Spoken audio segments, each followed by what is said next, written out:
और बहन जी के पास इतना टाइम कोई ना कि वो हर एक गली मोहल्ले के हर एक कार्यकर्ता को बुला करके काम करें, बातचीत करें। नहीं नहीं सर, आप पदाधिकारी नहीं है। आपने खुद बताया कि मैं पदाधिकारी नहीं हूँ, पर मैं बीएसपी का सपोर्टर और वोटर हूँ, मैं भी हूँ, ठीक है ना सर। पर मैं ये कह रहा हूँ कि मैं बीएसपी के एक बैनर की बात कर रहा हूँ, बीएसपी के लोगों की बात कर रहा हूँ, बीएसपी के संगठन की बात कर रहा हूँ, बीएसपी राजनीतिक पार्टी की बात कर रहा हूँ कि राजनीतिक पार्टी ने कितने आंदोलन किए या कितने रोडों पे आए, या हमने बस नहीं जलानी, हमने रोड नहीं तोड़नी, हमने रोड जाम नहीं करनी, हम शांतिपूर्वक भी धरना प्रदर्शन कर सकते हैं। हमने कितने पार्टी के बैनर पे काम किए। भाई साहब, बढ़ाने का काम करें। आपकी हाइट बहुत बड़ी हुई है, मेरे से भी लंबे हैं। क्या इसी तरीके से हमारी बहुजन समाज और बहुजन समाज पार्टी जो है वो और भी ज़्यादा लंबी नहीं होनी चाहिए? क्या कैडरों की बहुत ज़्यादा कमी नहीं हो गई, और कमी नहीं बिल्कुल ही ज़ीरो हो चुके हैं कैडर? बात अगर हम कैडर की करते हैं तो कैडर की वास्तव में बहुत ही ज़्यादा कमी हो गई है। बट आज के टाइम में सोशल मीडिया एक हब बन गया। सोशल मीडिया पे आज के टाइम में इतने नेता पैदा कर दिए हैं जो बात तो करते हैं मान्यवर साहब काशीराम की, मान्यवर साहब को अपना मसीह, अपना आइडियल, अपने पिता मानते हैं, पर उनकी जो विरासत है उसको कहीं ना कहीं नकारते हैं। आए दिन नए नए राजनीतिक संगठन बना लेते हैं, नए नए संगठन अपने बना के, और उसको सुचारू रूप से काम करते और बात करते हैं मिशन की।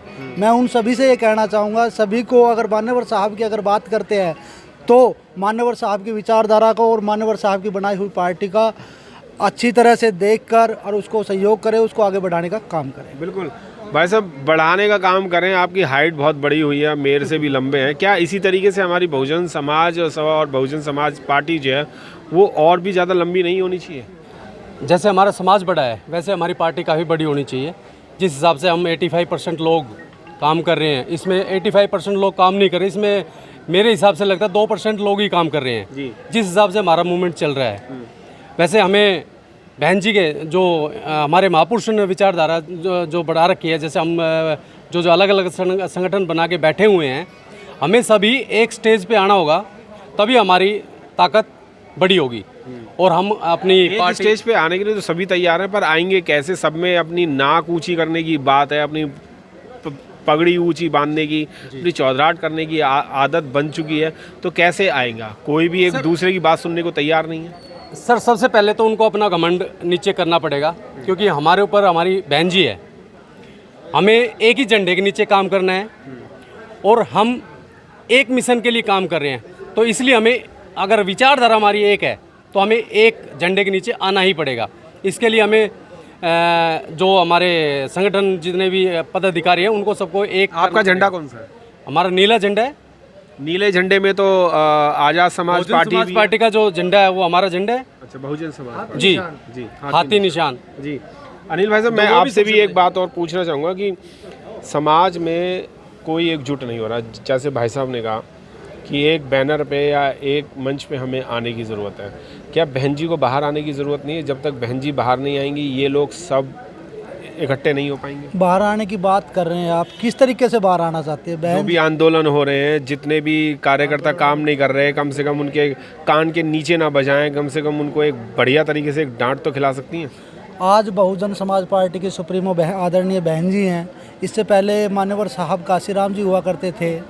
उन्होंने कितना यूथ को लेकर कोई प्रोटेस्ट किया, जितना भी वो किया है सड़कों पे एक कैडर के माध्यम। काशीराम साहब घर घर जा कर के पानी और चाय और रोटी खाया करते थे, और यहाँ पर हम अगर आपसे बात करना चाहें तो शायद हम आपसे बात भी नहीं कर सकते, छू भी नहीं सकते, मिल भी नहीं सकते, एक फ़ोटो नहीं फ़ोटो खिंचाने की तो बात छोड़िए, हम आपको देख नहीं सकते, इतना पहरा है। तो आप वोट परसेंट कैसे लेके जाएंगे सर? गर्व तो हमें बहुत होता है कि हाँ, हमारे समाज के जो व्यक्ति हैं वो इतनी ऊपर पहुंच चुके हैं, पर इतने ऊपर पहुंच चुके हैं कि हम उन्हें देख भी नहीं सकते, बात भी नहीं कर सकते। और एक आम आदमी अगर उनसे बात नहीं कर सकता, मिल नहीं सकता, तो आपको वोट क्यों देगा वो? ये बात आपकी सही है। जब तक हम इस पार्टी को राजनीतिक पार्टी मानते हैं तब तक हम वोट की बात करते हैं, पर ये हमारा एक सामाजिक संगठन है जो कि महापुरुषों ने इसे सींचा है। अगर अपना हित और अपने आने वाली पीढ़ी का हित अगर सुरक्षित रखना है, तो इस देश में संविधान राज लाना है, तो बहुजन समाज पार्टी को सत्ता में लाना ही होगा। सारे बहुजन समाज पार्टी के लोग यही बात कहते हैं, मैं भी यही बात कहता हूँ कि बहुजन समाज पार्टी को सत्ता में लाना होगा, तभी हमारी जो पिटाइयाँ हो रही हैं या जो हमारे पे शोषण हो रहे हैं वो ख़त्म होंगे। मैं ये कहना चाह रहा हूँ कि ये बहुजन समाज के प्लेटफॉर्म पे आएगा कौन बाहर निकल के। पहले काशीराम साहब आए थे, बहन जी ने भी काम किया, ऐसी बात नहीं है, पर अब बहन जी की ज़रूरत है, क्योंकि बहन जी का चाबुक जब तक चलेगा नहीं ना, तब तक पार्टी का वोट परसेंट बढ़ेगा नहीं। और चाबुक चलना चाहिए कि नहीं, ये पूछ रहा हूँ। सर, सहारनपुर का मामला हुआ था 2017 में, 23 मई को, मुझे याद है, शायद आप भी पहुंचे थे मैं वहाँ भी पे। था वहाँ पर, लाइव कर रहा था। 23 मई को बहन जी आई थी और समाज ने भी देखा, इस देश ने भी देखा कि बहन जी को परमिशन नहीं मिली थी आने की वाया हेलीकॉप्टर। बहन जी अपने निजी वाहन से आई थी और उसके बाद में कितना दंगा हुआ वहाँ पे। इस वजह से बहन जी किसी भी प्रोटेस्ट में बाहर नहीं आती है। हाँ, वो दिशा निर्देश देती है, पार्टी कार्यकर्ताओं को आदेश जारी करती है, जितने भी पार्टी पदाधिकारी हैं उनके आदेश का फॉलो करते हैं। सर फॉलो नहीं करते, झूठ बोलते हैं। तो कहीं ना कहीं मैं बता रहा हूँ, झूठ बोलते हैं। बहन जी तक जितनी रिपोर्ट पहुँची है, मैं उन्हीं के प्रांगण में खड़े होकर के ये बात कह रहा हूँ, जो बहन जी को रिपोर्ट पहुँचती है पदाधिकारियों से, वो गलत पहुँचती है और बहन जी को गुमराह किया जा रहा है। क्योंकि अगर सही रिपोर्ट पहुँचे तो शायद चाबुक पड़ने का डर रहेगा। आपकी रिपोर्ट से मुझे एक बात याद आती है, एक टाइम में मान्यवर साहब काशीराम जी ने हरियाणा से एक मीटिंग बुलाई थी और मीटिंग बुलाने के बावजूद एक प्रदेश अध्यक्ष थे हमारे, उनको निकालने की बारी आ रही थी। तो 200 लोग आए थे हरियाणा से, आके उन्होंने कहा था, मान्यवर साहब ने कहा, कौन कौन इस प्रदेश अध्यक्ष को यहाँ से हटाना चाहता है। किसी ने हाथ नहीं उठाए, 5 लोगों ने हाथ उठाए थे। 5 लोगों ने हाथ उठाए, जैसे ही हाथ उठाए मान्यवर साहब ने उनको धमका के और वापसी भेज दिया। भेजने के बाद में अगले दिन मान्यवर साहब ने उन 5 लोगों को बुलाया, 195 को साइड में कर दिया और उनसे पूछा कि आप कृपाराम पूनिया को क्यों हटाना चाहते हैं। तो उन्होंने बताया, मान्यवर साहब ये आप तक गलत बात पहुंचाते हैं, जितने भी इन्होंने अपने पदाधिकारी बना रखे हैं सभी बिकाऊ है और समाज के प्रति अपनी निष्ठा भाव से कार्य नहीं करते हैं। तो मान्यवर साहब ने 5 लोगों की बात को तुरंत प्रभाव में लेते हुए उन प्रदेश अध्यक्ष को वहाँ से हटाने का काम किया। वही काम आज आदरणीय बहन कुमारी मायावती जी को भी करना चाहिए और इस पदाधिकारियों को भी खास निर्देश ये बहन जी को देना चाहिए कि जहाँ भी समाज पे कहीं एट्रोसिटी होती है वहाँ जाए और पार्टी की गाइडलाइन को जन जन तक पहुँचाने का काम करें। बीएसपी को क्या कोई स्टेप नहीं उठाना चाहिए जब बहुजन समाज के ऊपर कोई ना कोई अत्याचार होता है? तो ट्वीट करने से ही क्या स्टेप पूरा हो जाता है? नहीं होता, बिल्कुल। बात ट्वीट की नहीं है, बात ट्वीट करते हैं, बहन जी बाइट भी देती है और जितने भी मीडिया पे आने से काम पूरा हो जाएगा। जितने भी पदाधिकारी हैं वो प्रदर्शन में हिस्सा भी लेते हैं, ऐसी बात नहीं है कि नहीं। कितने प्रदर्शन आपने किए हैं अभी तक? बीएसपी ने किए हैं। ये जो मनीषा वाला ही केस अगर हम लेटेस्ट ले लें तो कितना बीएसपी ने कितने प्रदर्शन किए हैं आपकी नॉलेज में? अगर बात करते हैं बीएसपी की और मनीषा केस की, हाथरस की, तो मैं बता देना चाहता हूं जितनी ये लॉबी खड़ी है सारी बीएसपी की है। हम एक पदाधिकारी ना होते हुए भी बीएसपी को आगे बढ़ाने का काम कर रहे हैं। सबसे पहले इस मामले को उठाने वाले ही हम लोग हैं, मुझे पता है, वो सभी को पता है। बिल्कुल, पूरे देश ने देखा, दुनिया ने देखा। आप भी साथ में थे, उस सफदरजंग में साथ में थे और 24 तारीख को हमने हाथरस जाके इस मामले को उठाने का काम किया जी। तो ये बात तो नहीं होनी चाहिए कि बहुजन समाज पार्टी के कार्यकर्ताओं ने या पदाधिकारी। नहीं सर, आप पदाधिकारी नहीं है, आपने खुद बताया कि मैं पदाधिकारी नहीं हूँ, पर मैं बीएसपी का सपोर्टर और वोटर हूँ, मैं भी हूँ, ठीक है ना सर। पर मैं ये कह रहा हूँ कि मैं बीएसपी के एक बैनर की बात कर रहा हूँ, बीएसपी के लोगों की बात कर रहा हूँ, बीएसपी के संगठन की बात कर रहा हूँ, बीएसपी राजनीतिक पार्टी की बात कर रहा हूँ कि राजनीतिक पार्टी ने कितने आंदोलन किए या कितने रोडों पे आए, या हमने बस नहीं जलानी, हमने रोड नहीं तोड़नी, हमने रोड जाम नहीं करनी, हम शांतिपूर्वक भी धरना प्रदर्शन कर सकते हैं। हमने कितने पार्टी के बैनर पे काम किए? क्या बहन जी ने कभी किसी को मना किया है प्रोटेस्ट में जाने के लिए?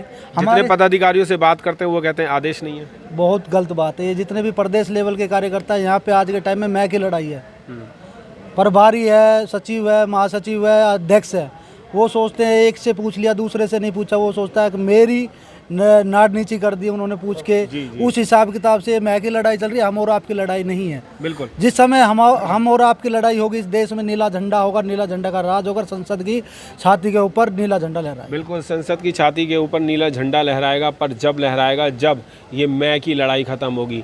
ईद पर हर साल मैं यानी बकरी जो मैं करती है उसको तो काट दिया जाता है, उसको हलाल कर दिया जाता है, उसकी मैं ख़त्म कर दी जाती है। पर ये समाज की मैं कब ख़त्म होगी, आपस के द्वेष भावना कब ख़त्म होंगे और आपस में भाईचारा और प्यार मोहब्बत कब बढ़ेगा इस बहुजन समाज का? जब तक नहीं बढ़ेगा हम ऐसे ही लड़ते रहेंगे और हम आपके लिए सवाल पूछते भी रहेंगे। काशीराम साहब को यहाँ नमन करने के लिए कई शहरों से लोग आए हुए हैं, दिल्ली एनसीआर से भी लोग आए हुए हैं, गुड़गांव से पूरी टीम यहाँ पर आई हुई है। मैं सर सबसे पहले आपसे ही जानकारी लूँगा कि अगर काशीराम साहब आज हमारे बीच में होते तो ये जो मूवमेंट जो काशीराम साहब ने खड़ा किया था वो मूवमेंट मेरे हिसाब से सही नहीं चल रहा, और अगर काशीराम साहब होते तो कितना सही चलता?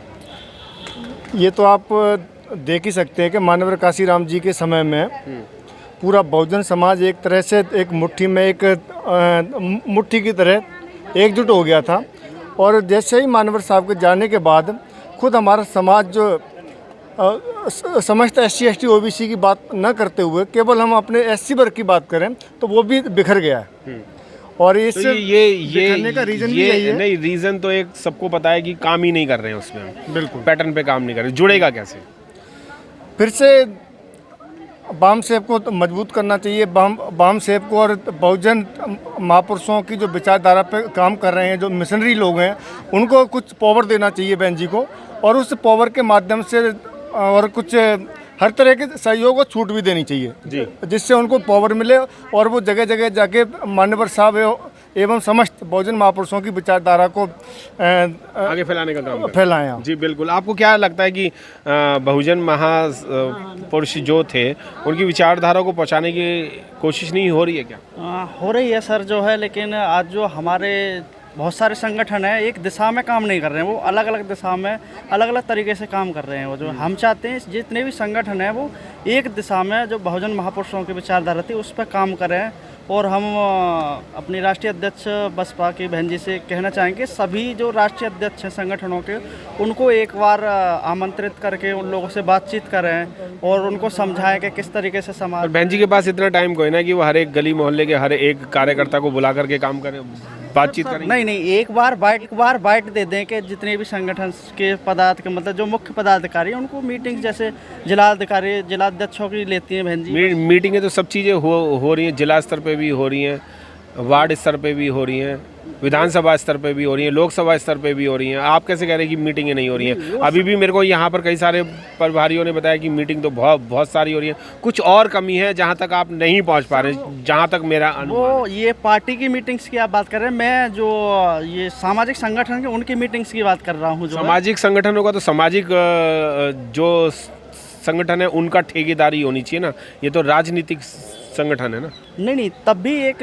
हमारी जो मुखिया है समाज की उनको थोड़ा गाइड करना चाहिए जो हमारे पदाधिकारी हैं, मेन पदाधिकारी संगठनों के, ताकि वो उस लेवल पे काम कर सकें, काम कर सके। क्या मीतू जी आपको लगता है कि बहन जी को भी रोडों पे आना चाहिए, बाहर आना चाहिए, लोगों से बातचीत करनी चाहिए?